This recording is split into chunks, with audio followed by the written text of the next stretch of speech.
गणना अध्याय 32। गिलाद में रियूबेन तथा गाद का बस जाना। इस समय तक रियूबेन तथा गाद के वंशजों का पशुधन बहुत विशाल संख्या में हो चुका था। फिर जब उन्होंने याजर देश तथा गिलाद देश का विचार किया तो उन्होंने इसे हर एक रीति से पशुधन के लिए उपयुक्त पाया। रियूबेन के वंशज तथा गाद के वंशज मोशे पुरोहित एलियाजर तथा सभा के प्रधानों के पास अपनी विनती ले पहुंच गए। अतारोत, दीबोन, याजर, निमरा, एशबोन, एलियाले, सेबाम, नेबो तथा बेयोन, वह देश जिसे यहोवा ने इजरायली सभा के लिए हरा दिया है, पशुधन के लिए अच्छा है और हम आपके सेवक पशुधनधारी हैं। तब उन्होंने यह भी कहा, यदि हम पर आपकी कृपा दृष्टि बनी है, हम आपके सेवकों को यह भूमि का भाग दे दिया जाए, हमें अपने साथ यरदन के पार ना ले जाइए। किंतु मोशे ने इनकार किया, कैसे संभव है कि तुम्हारे भाई तो युद्ध में जाएंगे और तुम लोग यहाँ आराम से बैठे रहोगे। तुम लोग यहीं इजरायलियों को यहोवा द्वारा दिए गए देश के लिए यरदन पार करने में हतोत्साहित क्यों कर रहे हो? तुम्हारे पूर्वजों ने भी उस अवसर पर यही किया था जब मैंने उन्हें कादेश बरने से उस देश का भेद लेने के उद्देश्य से भेजा था। वे एशकोल घाटी में थे और वहां से उन्होंने उस देश को देखा। लौटकर उन्होंने इजरायलियों को हतोत्साहित कर दिया कि वे उस देश में प्रवेश न करें जो उन्हें यहोवा द्वारा दिया जा चुका था।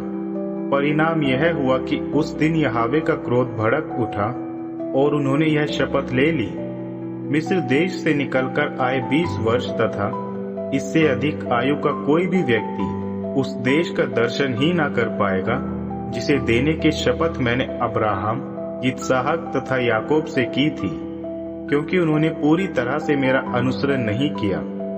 सिर्फ कनीजी यफूने के पुत्र कालेब तथा नून के पुत्र यहोशू के सिवाय, क्योंकि ये दो ही यहोवा का अनुसरण करने में ईमानदार बने रहे थे।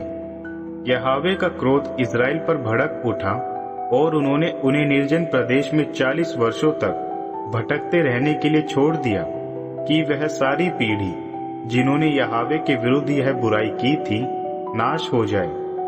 अब देख लो, तुम लोग पापियों की संतान होकर अपने अपने पूर्वजों के समान व्यवहार कर रहे हो कि यहोवा के भड़के हुए क्रोध को इजराइल के विरुद्ध और अधिक भड़का सको।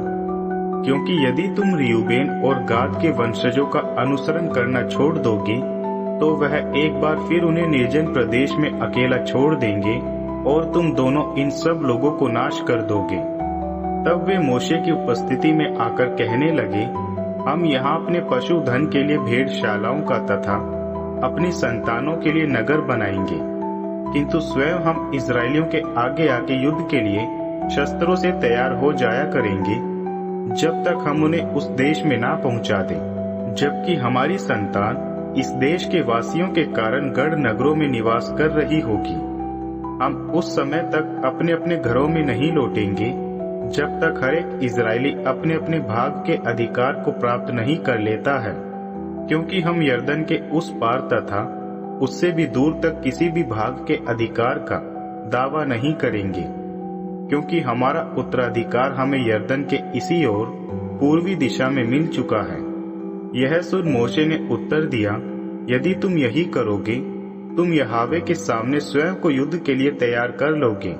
तुम सभी युद्ध के लिए सशस्त्र योद्धा यहोवा के सामने यरदन नदी पार करोगे, जब तक तुम यहोवा के सामने से उनके शत्रुओं को खदेड़ ना दोगे तथा वह देश यहोवा के सामने अधीन ना हो जाए।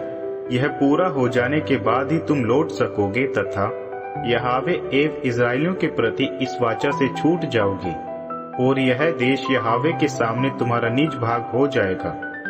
किंतु यदि तुम ऐसा ना करो तो देख लेना, तुम यहोवा के प्रति पाप कर चुके होगे। यह तय समझो कि तुम्हारा पाप ही तुम्हें पकड़वा देगा। अपनी संतान के लिए नगरों का निर्माण करो, भेड़ों के लिए भेड़शालाएं भी तथा वही करो जिसकी प्रतिज्ञा तुमने की है। गाद एवं रियूबेन के वंशजों ने मोशे से कहा, आपके सेवक ठीक वही करेंगे जैसा आदेश हमारे स्वामी देंगे। हमारी संतान, हमारी पत्नियां, हमारा पशुधन तथा हमारे सारे पशु गिलाद के इन्हीं नगरों में रह जाएंगे। जब आपके सेवक हर एक जो युद्ध के लिए तैयार है, युद्ध के लिए यहोवा के सामने इस नदी के पार जाएगा, ठीक जैसा हमारे स्वामी का आदेश है, तब मोशे ने इनके विषय में पुरोहित एलियाजर तथा नून के पुत्र यहोशू तथा इस्राएलियों के गोत्रों के प्रधानों को आदेश दिया। मोशे ने उनसे कहा, यदि गाद एवं रूबेन के ये वंशज हर एक जो युद्ध के लिए तैयार है, यहोवा के सामने यरदन नदी को पार करेगा तथा वह देश तुम्हारे वश में कर दिया जाता है, तब तुम उन्हें स्वामित्व के लिए गिलाद प्रदान कर दोगे।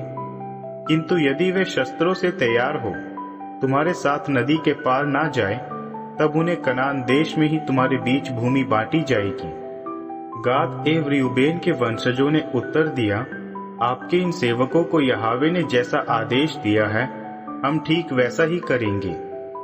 हम स्वयं यहोवा की उपस्थिति में सशक्त कनान देश में प्रवेश करेंगे तथा हमारी निज भूमि हमारे लिए यरदन के इसी पार रहेगी। इसलिए मोशे ने गाद, रूबेन तथा योसेफ के पुत्र मनश्शे के आधे गोत्र को अमोरियों के राजा सीहोन तथा बाशान के राजा ओग का राज्य, सारे देश, इनके नगर तथा इनकी सीमाएं तथा निकटवर्तीय देशों के नगर दे दिए।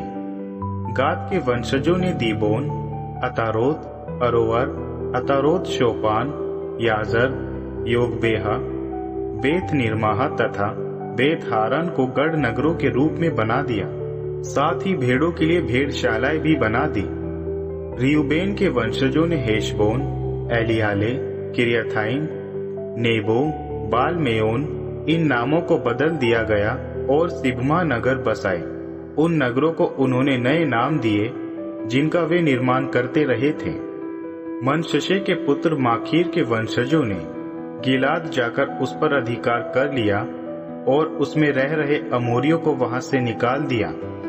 तब मोशे ने गिलाद को मनश्शे के पुत्र माखीर के नाम कर दिया और वे वहां बस गए। मनश्शे के पुत्र याईर ने जाकर इस क्षेत्र के नगरों पर अधिकार कर लिया और उन्हें अव्वोत याईर नाम दे दिया। नोबा ने जाकर केनात तथा इसके गांवों पर अधिकार करके उसे अपना ही नाम नोबा दे दिया।